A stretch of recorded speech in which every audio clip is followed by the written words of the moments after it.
Last week you beat Towson NCAA champion. Last year you beat Northern Iowa Missouri Valley champion. You're the first Patriot League team to quarterfinals since 2003. What does that mean to your program, to the league, to accomplish these things the past 2 years? Well, it means a lot, obviously. It means we've got our program back to where we want it to be. And when I became the head coach here, that was one thing. When I had left Lehigh, I thought we were a player in the national realm every year. And that's kind of been my goal, to take this program back to that level.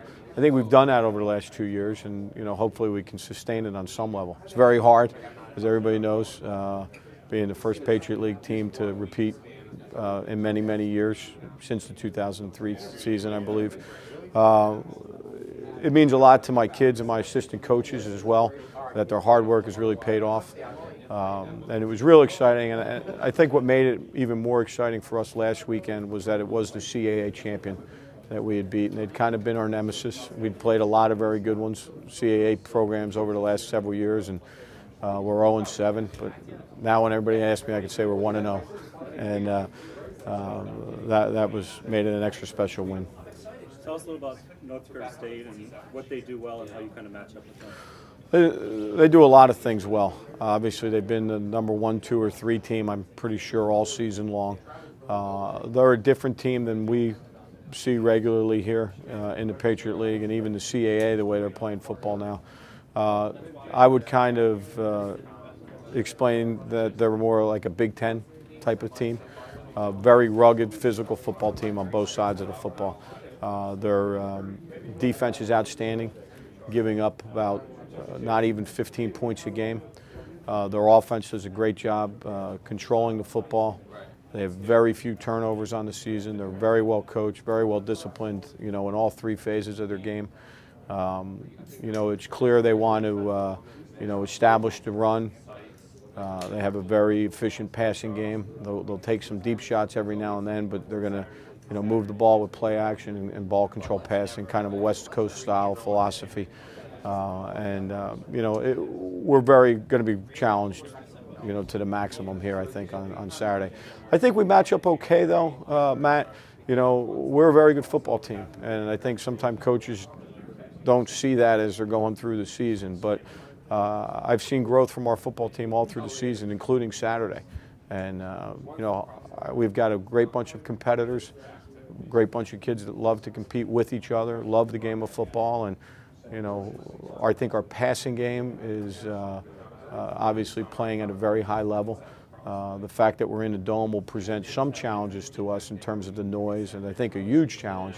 But we're not playing outdoors and with snow and 30-mile-an-hour wind in your face. So I think we may be catching a break in that respect. There are not a lot of people to throw the ball as efficiently as we do in the Missouri Valley Conference, so that could be a positive matchup for us. And our defense has played well all year. Even in the Towson game, we gave up a lot of points, but I think we got hurt on a couple of big plays, which we hadn't earlier in the season. Towson was 9th in the nation in rushing, running for close to 280 yards a game. We limited them to 125. I thought that was a huge factor in the game, and for our benefit. So, I know we're going to have to play a better game this week than we did last week. We'll have to play our best game to continue to move on. But I think that's what every team should expect when you're, one of 8 still playing. Figuring that it may be a close game, how does your experience last week in a game like you played against Holy Cross help you confidence-wise going into this?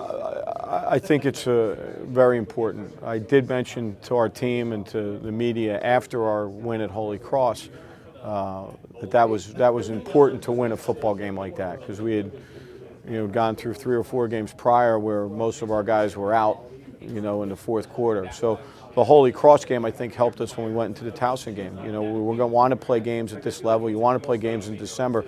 The overwhelming majority of them are nip and tuck type of games, so you have to have that experience to draw back on. And I know it definitely, the Holy Cross game helped us Saturday against Towson.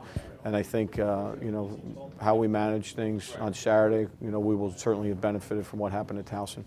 How does your experience from last year, traveling out to Iowa twice, playing in a dome in Northern Iowa, how does that help going into this? The travel, making the trip halfway across country, our guys have done it before. We have got a lot of guys back from last year. The dome experience, you look back on, very fortunate that we were able to experience it in Northern Iowa, and we're going into a similar environment in Fargo. Big difference is last year it was Thanksgiving weekend and none of the students were at UNI. So there were only about 6,000 or 7,000 people there. There'll be 17,000, 18,000 people in the Fargo Dome.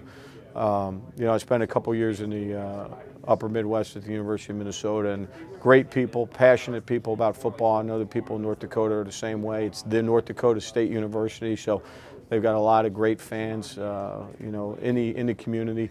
And 15,000 students go to school there. I'm sure a lot of them like Bison football, so we'll be here, have to manage that whole environment. But it'll be exciting for our kids. I think it'll be something that our kids will really be excited about, and hopefully drive them to ratchet up their level of play.